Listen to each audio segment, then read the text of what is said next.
Good morning, everyone, and welcome to today's session. I am Chelsea Smith. Again, thank you for coming and welcome. We are going to discuss the fundamentals of the individual under 65 market today. Joining me today is my friend Becca to help me answer any questions you might have and to provide me with some support while we work our way through this topic today. Before we get started any further, Becca, would you like to say anything? Say hello to everyone. Good morning, everybody. Thanks for joining us. My name is Becca Nyson. I'm sure you may recognize my name or the sound of my voice. I am one of our account managers on the individual team, and I'll be here to help answer any questions that come up during today's training. So thanks for joining us. And without further ado, let's go ahead and get started on today's topic. So by the end of this session, there are 5 things that we'd like you to be able to do. We'd like you to be able to describe the role of a health insurance exchange in locating individual coverage in Michigan. We'd like you to be able to identify the metal tiers that describe plans in the individual market. We'd like you to identify additional factors that may impact consumers' out-of-pocket costs. Identify situations in which consumers may participate in open and special enrollment periods. And then finally, describing pathways to get certified or recertified in the federally facilitated marketplace, FFM. So as advertised, I would like to hit up very first and foremost the things that you probably are most curious about, the things I'd like to talk about to make sure that you guys are fully understanding the new expectations that you have for yourself. And that is the new consent forms that we are using for 2023 and 2024. They started technically in 2023, but to me, it feels like they're new to 2024. So I put 2024. Anyway, if you are someone who works in the Medicare space as well as in the individual space, you are going to be kind of familiar with this thoughts on these forms already, but you're probably going to use the word scope of appointment, or phrase, I should say, scope of appointment, to refer to these. They're very similar. So as of June 2023, the marketplace has required and will continue to require you to submit a consent form prior to accessing or updating any marketplace information. CMS has not regulated one specific document that you have to use to gather this consent, but they do have one that you might want to use that they have subscribed for you. So that one would be the one that's on the right of your screen. That is the one that they've created. If you'd like to use that, I can provide that for you. That version is available along with a customized version that we have created here at Action that works very well with Coverage for One, our enrollment platform that we provide for our agents at no cost to them.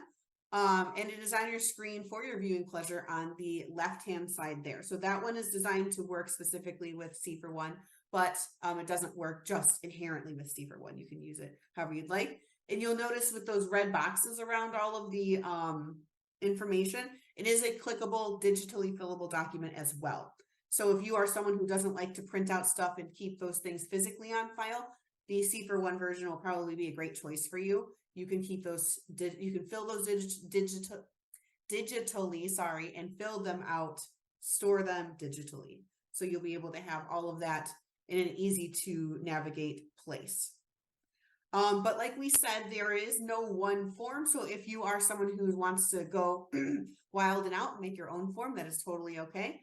These are the things that that form must include. The form must include a description of the scope, purpose, and duration of the consent provided by the consumer, the date the consent was given, the name of the consumer, the agent, broker, or agency, and a process through which the consumer or the authorized representative may rescind the consent if they would like. So if you want to make your own form, that is what you are going to need.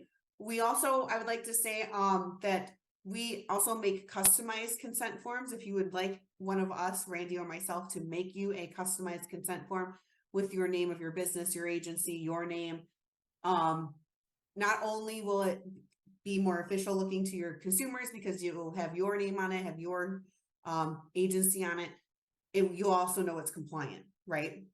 The only thing you would have to do on your end is make sure that it's being stored for that 10 years that you need to store for, which we will talk about momentarily. So that is an option as well if you would like us to make one for you. We also have the review of marketplace eligibility application information document. Whew, that's a mouthful. This form reminds your client that all information submitted must be true and that the information must also be updated if it ever becomes untrue. So it is up to them to give you that information so that you can update the document for them. Since CMS has not granted any more specific information than what we have talked about just now, you can customize those forms. You can also have them made digitally like we talked about before. If you don't want to use a form, just like the scope of appointment, it is okay as well to email back and forth with your client, text them, record a phone call too, because there has been no other guidance that says otherwise that you cannot. So that is also an option if you're someone who can trust yourself to save emails for 10 years or have a way to record the phone call and store that phone call for 10 years. That is also an option as well. Like I said, these documents and these consent forms, however you choose to store that consent, it does need to be kept by you for 10 years plus the year that you have gathered that consent, just like in Medicare. You might still have a few questions about how all this process will work. If you do, that's totally okay. We are going to have a webinar next Wednesday that is exclusively going to be about these consent forms. And that will be hosted by Randy. Next week is the day after Halloween. So you might be in a little bit of a candy hangover, but join him. He can talk with you a little bit more through that process of the consent forms. Since this is such a new and a big requirement, he's gonna spend a ton of time diving in a little more in depth in a 45-minute session just about these consent forms alone. You think 10 years would be the norm forever? Well, I am not finding it a little crazy. I'm not going to disagree with you. I do understand it does seem a little crazy. My suggestion to that, as someone who used to work in teaching, I was a high school teacher for many years before I hopped over to the insurance world.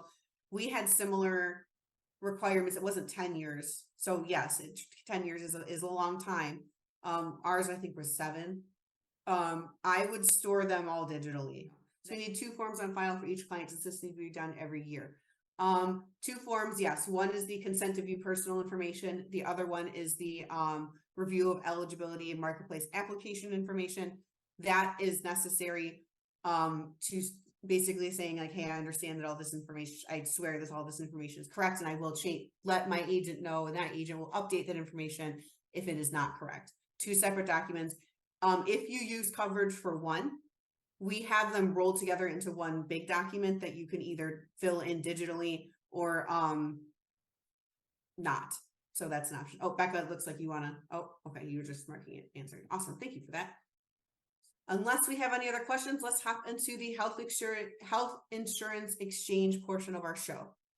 So let's talk about the exchanges and the various types of exchanges that one might use across states. We offer this information not only as like a historical context, but also for the benefit of agents that might be bordering areas working over state lines. We do have some agents who work in Ohio, sell in Michigan, work in Ohio, whatever. Understanding how those are different might be of use to those agents. Or if you ever stumble across someone in Toledo, you want to work with them, you would be able to understand how it could happen. So let's start very simply by defining what we mean when we say health insurance exchange. And healthcare.gov defines it as a service available in every state that helps individuals, families, and small businesses shop for and enroll in affordable medical insurance. If this sounds a lot like a store or a marketplace, you are totally correct. The exchange is operated by the federal government, and it was formerly called the health insurance marketplace. So if you ever hear that term, same thing, just a little bit of an older term. So states, through their own legislative actions, decide how its exchange operates within the borders of their own state. There are 4 broad models that the states are able to use. The first one would be a state-based or state-run marketplace. Those who use this model have enrollment websites and plan administrations conducted entirely by the state, and the feds have no hand in what they're doing in that state. State-based marketplaces use the federal platforms, enrollment platforms to conduct the enrollments, including the administrative functions behind the scenes to ensure that the coverage works effectively. There is state-federal partnership exchanges. Some states like Michigan and Ohio use the federally facilitated marketplace to conduct all of their enrollments and eligibility verifications. They let the federal government make those on their behalf. However, the state then takes on the role themselves of certifying the qualified health plans in those states. So for us in Michigan, this is how we function in our state and how our neighbor Ohio functions there. But there are other options. And finally, we have the federally facilitated marketplace. In these states, the marketplace is entirely reliant on healthcare.gov, and the federal government performs all plan management functions. If you are doing business nearby in Wisconsin, they fall in this category. They do the federally facilitated marketplace. So in a practical sense, what does this mean for doing business in Michigan, Ohio, and Wisconsin? Since all three of these states use a federally facilitated marketplace, they must adhere to the same timeline, or they must adhere to some timelines established by CMS.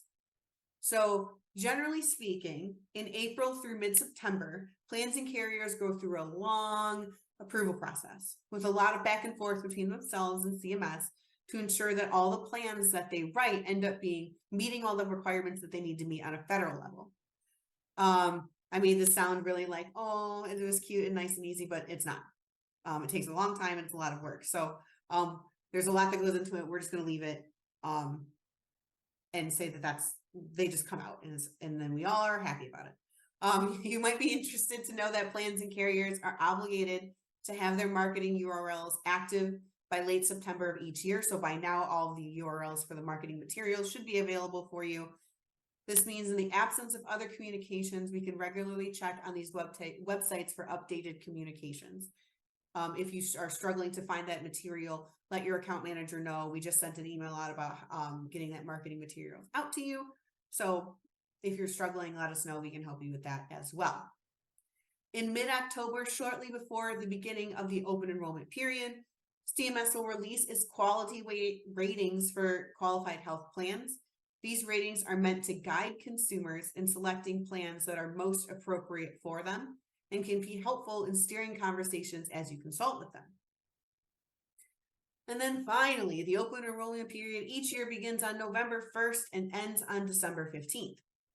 During these periods, eligible individuals can sign up for plans for the first time or change plans as appropriate. And we will touch more on OEP later on. But we share this information to shed some light on how the sausage is made. Oftentimes, we don't know every crumb of information about the what and the why, but these key dates that are formalized each year can help serve as kind of the tent poles of your understanding. So once this day happens, we know that this was changes. Once I know this happens, I know that once September rolls around, I know I can get my marketing materials or whatever. I kind of work like that. I like to know why things are the way they are to help me remember. So Becca, unless you have anything else you would like to add, or if there's any questions in the chat, I am going to throw up our very first knowledge check.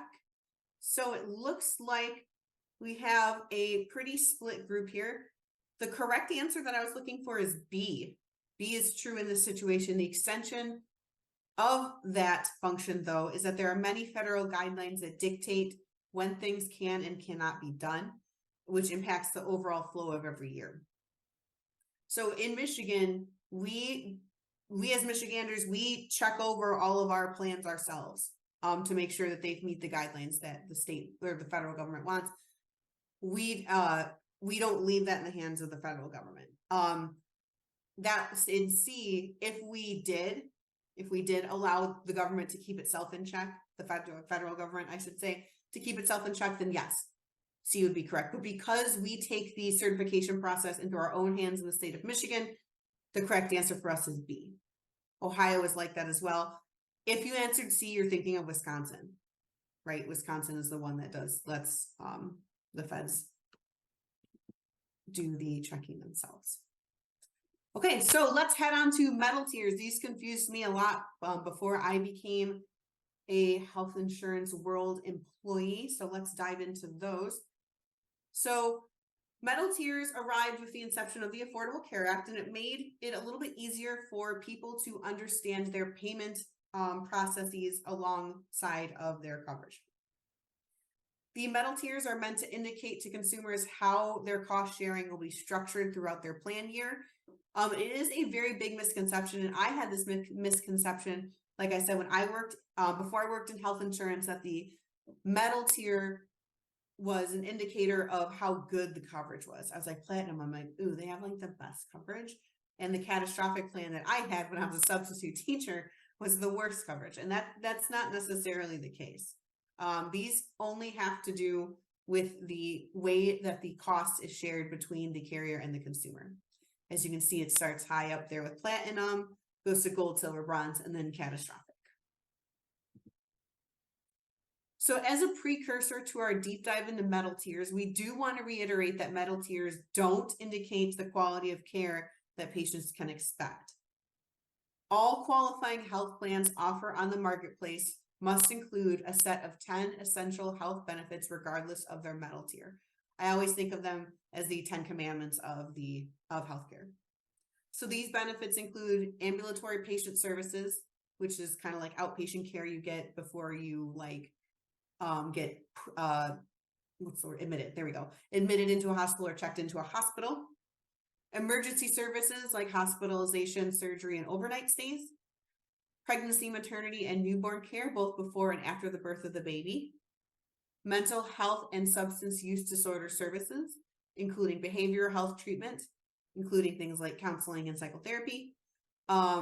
Prescription drugs, rehabilitative and habilitative services and devices, which is services and devices to help people with like injuries, disabilities, stuff like that. Laboratory services, preventative and wellness services, and chronic disease management. Pediatric services, including oral and vision care, but adult dental and vision are not considered essential health benefits. Pediatrics, or oral and vision, not adult oral and vision. So if you're an adult, you want that vision and dental, you got to get a vision and dental plan. And so because of this, individuals and families can expect that these services are covered in some way, shape, or form by their insurance. The metal tier can be thought of as a way to guide the conversations about how the cost sharing of this plan is structured. So starting first with the platinum tier. In the platinum tier, the carrier, the plan, I should say, will pay about 90% of the costs of the coverage.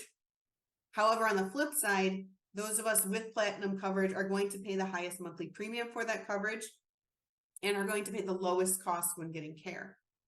The deductibles are incredibly low for these types of plans, and the plan pays its share earlier than the rest of the other categories of these plans.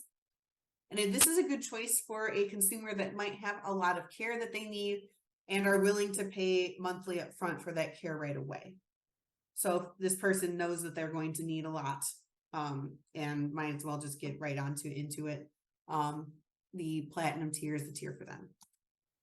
Gold tier, immediately after platinum, this pays 80% of the costs, this plan. It will have a high monthly premium, but not the highest.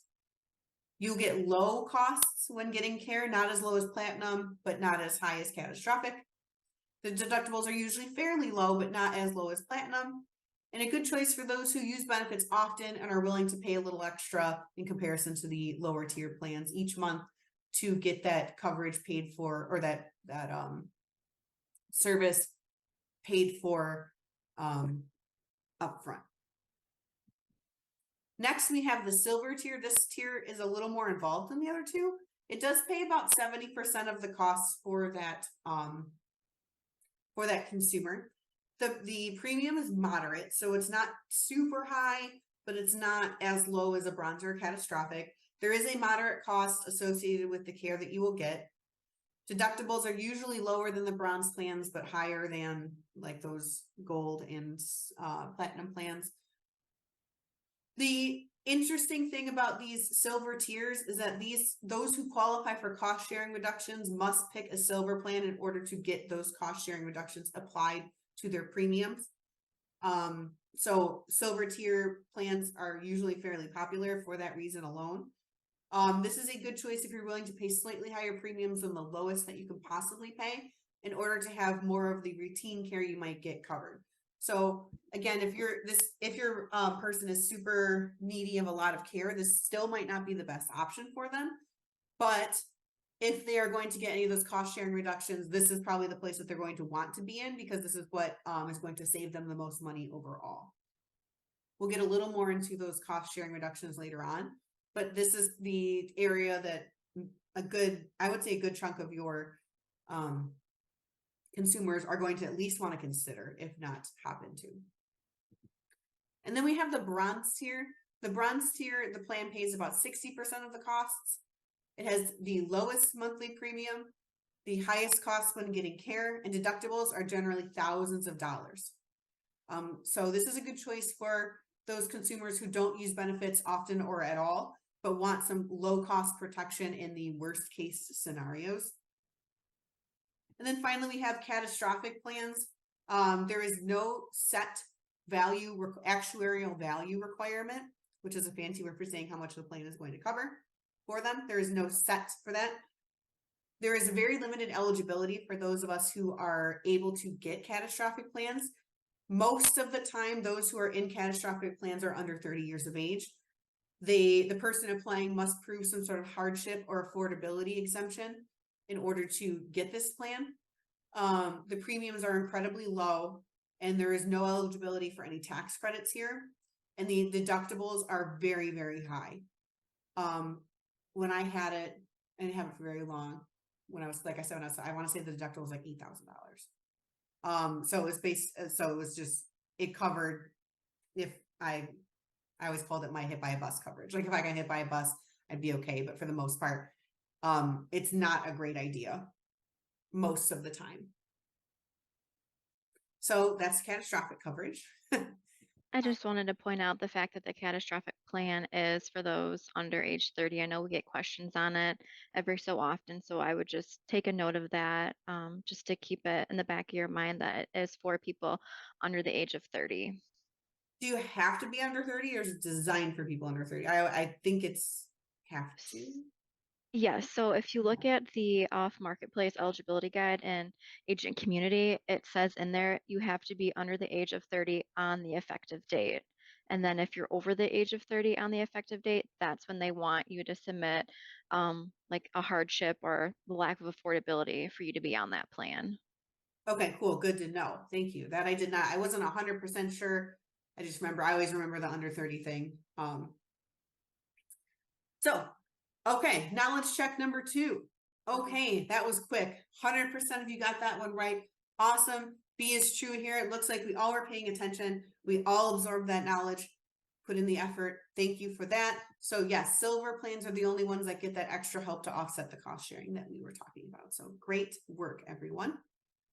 So next up is the rating factors. So now let's talk about what makes up someone's premium. How does Blue Cross, how does Humana, how does Priority get to that number that that person is going to pay each month for their healthcare costs? That Netflix subscription that keeps them eligible for their healthcare coverage. There are 4 factors that might affect the cost of your healthcare premiums. The first one is age. Premiums can be up to 3 times higher for older people than for younger ones. This applied at the member level.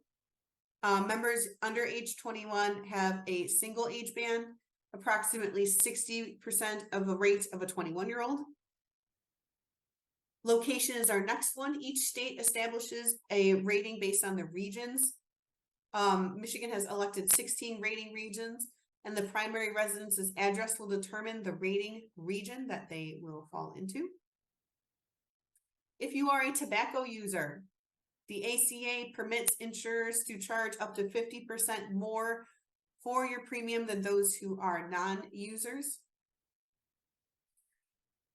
Next is family size, so individual coverage versus family coverage. Rates are applied at the member level, so rates will vary whether a plan is meant to cover one person or several people. There is a dependent cap in place as well. Plans can charge for no more than 3 children under 21 years of age. So, for example, if a family of 6 people total has 4 children that are under the age of 21, the family will be rated as a family of 5, with the youngest child being excluded. For the 5 billable members, the age rating factors will be applied at the member level. So you can have three children, and then after the 4th child, as long as that child remains under 21, that child will not be included in the rating of the premium for that contract. Okay, so unless we have any other questions, let's roll into a knowledge check again. Okay, so if you answered A and C, you got all of them. You got both answers correct. There are 2 reasons why the premium would have changed here. One is because they've moved to a higher cost of living area. Royal Oak from Owasso. I've never lived in either place, but I know Royal Oak does have a high cost of living in comparison to where I live. And the increase in family size. So there's more people being covered by that plan, so it will be a little higher. The only reason that they did not enter that dependent cap is because they didn't have that 4th child, right? You can have 3 children under 21. 3 children rated the same as long as they're under 21. So because they didn't hit that, they did not hit the dependent cap. So let's hop right into premium tax credits and cost sharing reductions. I promised you we talk more about them, and I am a man of my word.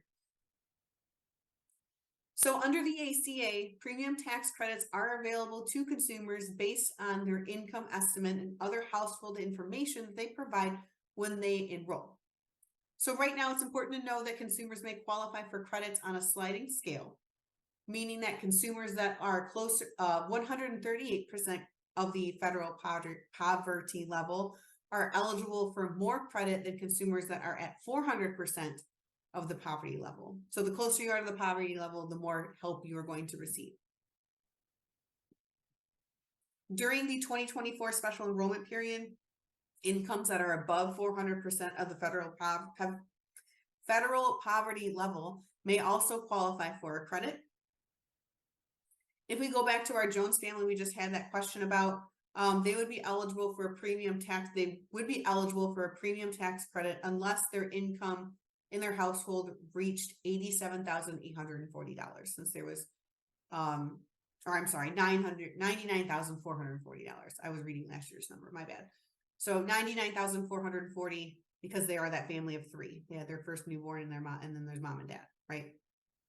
However, the Inflation Reduction Act is going to change how that is calculated. So for reference, the 2024 federal poverty levels and the 400% of them are displayed here on the screen. That means that for a household of 4, they can have a combined income of $120,000 and still qualify for a premium tax credit. All, some, or none of the premium tax credit may be issued in advance. Consumers can decide how they would like to get that at the time of their enrollment. But it should also be noted that these credits are only available for plans bought on the health insurance marketplace. So if you have a group plan or a co-op plan, you're not going to receive those tax credits. So this is only for individuals, families who are buying something through the marketplace, not through their group. So between the American Rescue Plan, the Inflation Reduction Act, and some subsidies, health insurance on the marketplace could be more affordable than consumers might think. The American Rescue Plan temporarily expanded the availability of premium tax credits. From 2021 to 2023, enrollees on the health insurance marketplace paid no more than 8.5% of their income in premiums. The Inflation Reduction Act renewed these subsidies in the ARPA's stead for 2023 to 2025. The Kaiser Family Foundation estimates that about 92% of the current individual marketplace purchasers are now eligible for marketplace subsidies. So remember what way back I said something about how the silver plan is probably going to be an option that most of your clients are going to want to take a look at. this is why. That 92% of them who are looking on the marketplace are probably going to qualify for some sort of support in paying their premiums. So most of them are going to want to at least take a look. That doesn't necessarily always mean that that's the best choice for them. Depending on their income levels, depending on, what is important to them, what they value. They might want a higher plan, they might want a lower plan. That's okay, but 92% of them are going to qualify for some sort of help paying for that plan. So keep that in mind when you're helping your clients out. Excuse me. So some key points to take away from everything I just said is that the premium tax credits can be used on any metal tier plan. Using more of the credit than final yearly income qualified for means that you're going to have to repay that back. And using less than its final yearly income is qualified for a refund. Some members qualify for extra savings in the health insurance marketplace, and these are known as cost sharing reductions. Under the ACA, members must enroll in a silver plan to access CSRs. CSRs provide lower deductibles and lower out-of-pocket maxes for members. And members of federally recognized tribes or Alaska Native Claims Settlement Act Corporation shareholders, quite a mouthful, may qualify for additional CSRs. So if you happen to work in any of those markets, keep that in mind as well. So we're just going to take a look at the blues really quick, just as an example. The blues offer different flavors of their silver plans to reflect these cost sharing reductions. So we'll point out some of the things that are helpful for us to remember using blue to help educate your consumers. So that's why we're using the blue ones, because they kind of separate out these plans so that it's easier for you as the agent to show your consumers what that savings will look like. So first we'll notice that a new variable is added to the plan naming convention over there. This is number 70, 73, 87, or 94, reflecting the total estimated actuarial value of the plan, meaning the percentage of healthcare costs this plan is meant to cover. We talked about that earlier in metal tier levels, right? So we always said they were about in silver, and this is now in blue. They're doing them exactly right there. Next, we'll point out that a member's eligibility for that, oops, too much clicking. There we go. We'll point out that a member's eligibility for a particular flavor, the 70, 73, 87, or 94, is tied to their income estimate as it relates to the federal poverty levels. And that's where if you take a look at the green box, that's those percentages that came from that chart earlier, right? So finally, we can note that as the actuarial value increases within a plan from like 70 to 94, deductibles and out-of-pocket maxes decrease. Plans that cover 94% of the costs will see a decrease in their co-pays and PCP visits and urgent care, right? Higher the cost share, higher the percentage, the lower that your person's going to pay. The same thing is true about cost sharing reductions through Blue Card Network's HMO plans. 4 different tiers. Whoops. Did it again, sorry. 4 different tiers, and eligibility for each tier is determined based on the income as it relates to the federal poverty levels, deductibles, out-of-pocket maxes, and eventually the cost of PCP visits decrease as the actuarial value of the plan increases. Same exact thing, just HMO and FPPO. So just as a reference, this table is the federal poverty levels for households of varying sizes and the thresholds at which these households might be eligible for those varying levels of CSRs.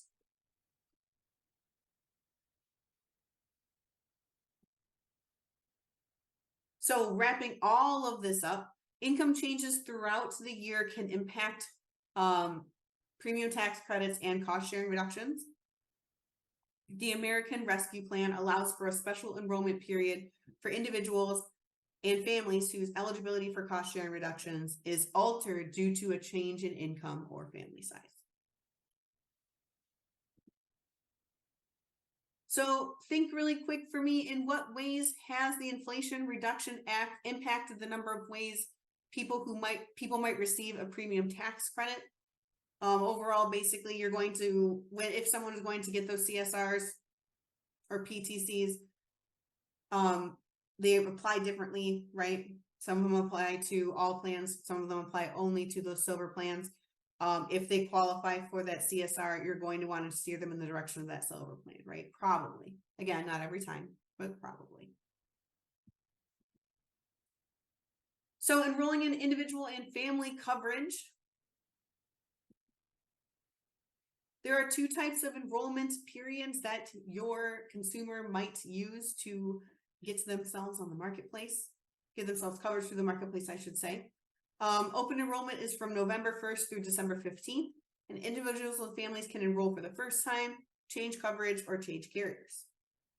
In a special enrollment period, this is when they experience a qualifying life event that will allow them to enroll in insurance. Generally, that window extends 60 days before and after that life event. And they change a little bit based on what that life event is, and we will talk about that in a moment.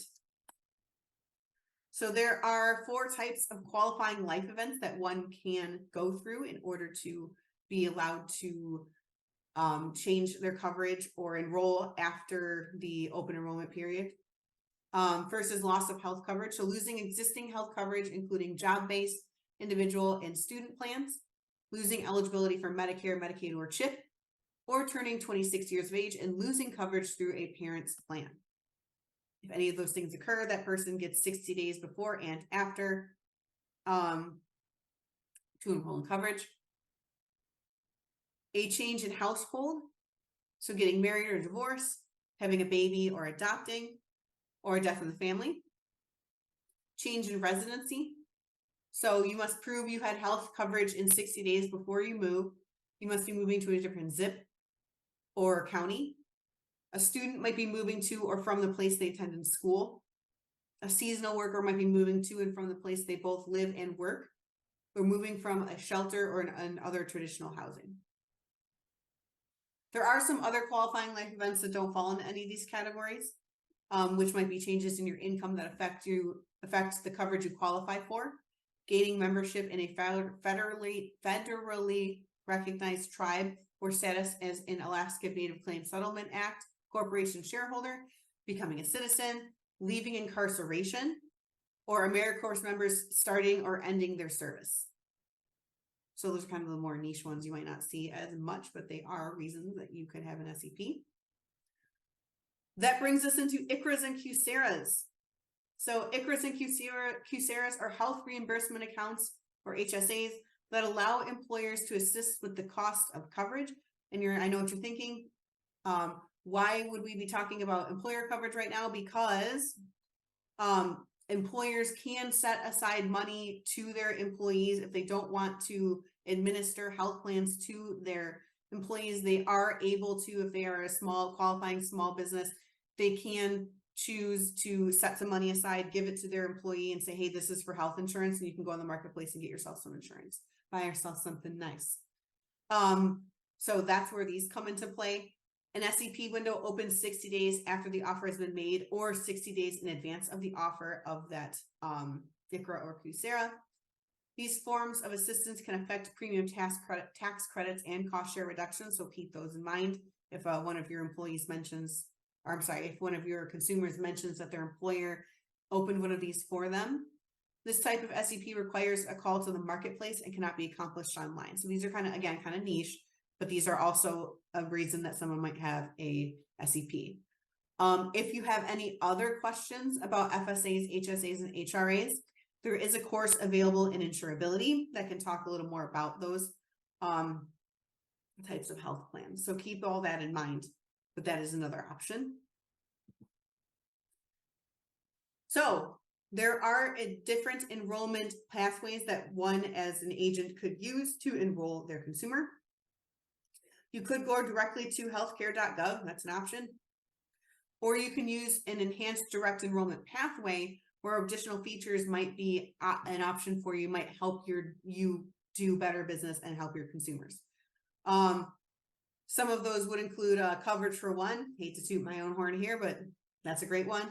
Health Sherpa, Get Insured, Stride Health, and bcbsm.com are other examples of third-party enrollment platforms that can also be used to enroll consumers. So unless we have any other questions, let's talk to the Jones family yet again. Awesome. That was really fast. That was really fast, guys. Thank you. Awesome. So you guys did a great job retaining that information, paying attention. They may add the newborn within 60 days of birth. Yep. They do not need to wait for an open enrollment period. And the newborn does not necessarily need to be placed on its own policy. Maybe they want to do that. I don't know why they could. But most of the time you just use that 60-day open special enrollment period and put the baby onto the plan with mom and dad. So pathways to certification, how can you get yourself on the marketplace train? Before we talk about that process, we wanted to share a few facts that may make certification a more intriguing option all the way through to 2025. So first, it's important to note that FFM certification is a prerequisite to earning commission for on-marketplace sales.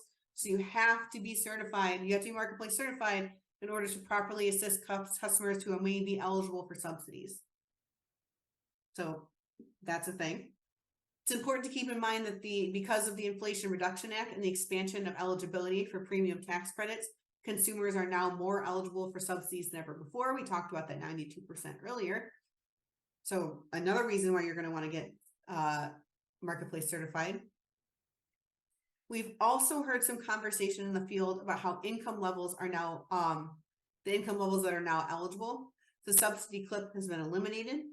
There's no automatic disqualification from subsidies once a household earns more than 400% of the federal poverty level for its size. Instead, the Inflation Reduction Act caps health insurance premiums at no more than 8.5% of that person's income, meaning that those at higher income levels might still be eligible for premium tax credit, but it might be smaller as their income rises. We spend more time about that in our product knowledge course. If you're interested in that, take a look at that webinar or that course in insurability. But another reason. So because the tax credits are only available in that marketplace, it might be in the consumer's best interest to enroll in a marketplace in an on marketplace plan. We know that off market is available. Some of us want to go that route. Absolutely fine. But if they want to do that, they're not going to get the same benefits that they would, and the same tax reductions, the same credits, the same help that they would with the marketplace. But we are happy to assist you in getting those contracts with your federal program to support you. And now let's outline kind of what that looks like. So being certified in the marketplace is mandated by CMS for assisting consumers with on-marketplace enrollments, like we said. Whether those are direct or indirect, doesn't matter, you still need to be certified. So even if you do choose to use C for one, awesome, I applaud that, great.